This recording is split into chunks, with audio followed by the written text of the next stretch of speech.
Adrian Peterson case has sparked a national debate about corporal punishment and when it crosses into child abuse. TMZ posted pictures showing the injuries to Peterson's 4-year-old son. The NFL star's lawyer says that Peterson was only doling out the kind of punishment that he received from his own father when he was a child.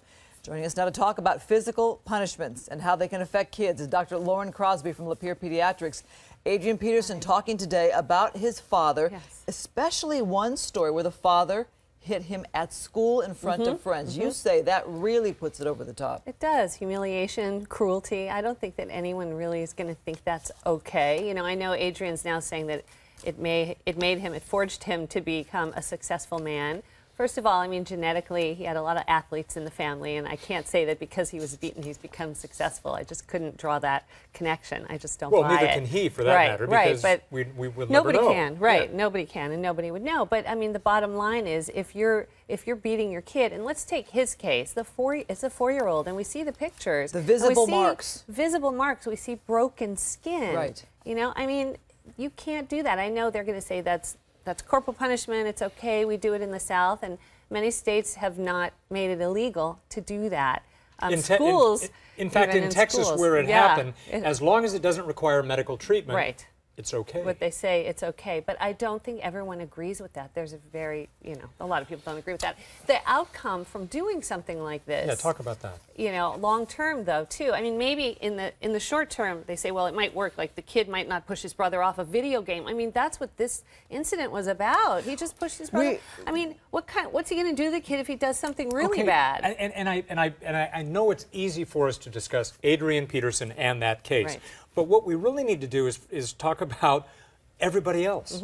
Because, you know, I was reading Parenting Magazine, and most parents believe in the country, according to a study, studies say that spanking is okay. Most do it. So the question is, where do you draw the line? And what is it? What is that? So if you just quick thwack on the butt, like, you know, so it's firm, but you're not causing physical damage to their body, I think people are going to go, okay. But if you're repeatedly doing that, even studies show if they're repeatedly hit, they have cognitive, Your own Academy of Pediatrics says spanking is linked to mental illness. I know. So depression, anxiety, those kids are more likely to bully. Those kids are more likely, 34% more likely to have obesity, another study is showing too. So the long-term outcome, the outcome for these kids when they become adults is horrible, and I just think that needs to be brought up more. And those states, maybe they need to change their laws. You and I were talking off camera about spanking and what would be acceptable, if there's any at all. Not that you agree with spanking. Right, and you know that I don't, because I don't think it's necessary. Describe that if you could. Right, so the type of spanking, and I do, I've talked about this with some families. Some of them come in and confess,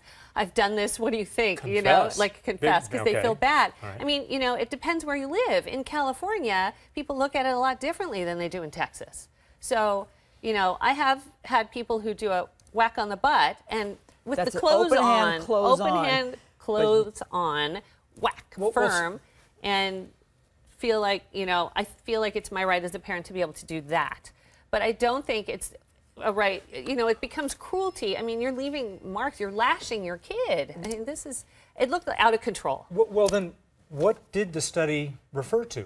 Because the American Academy of Pediatrics cites a study that harsh physical punishment was associated with all of these things you're talking about. And it considers that harsh physical punishment. So you're saying that these kids, even if they're whacked appropriately, still have these things lying ahead for them? It depends how many times. I don't think that this 94%, they may have done it once. Like, we don't know how many times. I doubt that these people are doing what, for instance, this guy did to his kid and calling, you know. I think there's a big difference.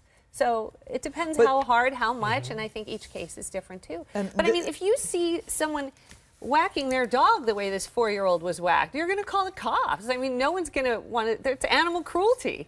I mean, this is cruelty. I just don't see it any other way. I think it's the same thing. And this man also had a child who died a year ago, a 2-year-old, at the hands of somebody else. Right, the hands of the mom's boyfriend. So, still, you'd think you'd have a little more sensitivity. I think it gets back to concluding this one study that says spanking remains a typical rearing experience for American children, and something that the nation is now addressing very closely. I think they have to, because you have to be able to stop it, because where do you draw the line? These kids can end up in the ICU or dead.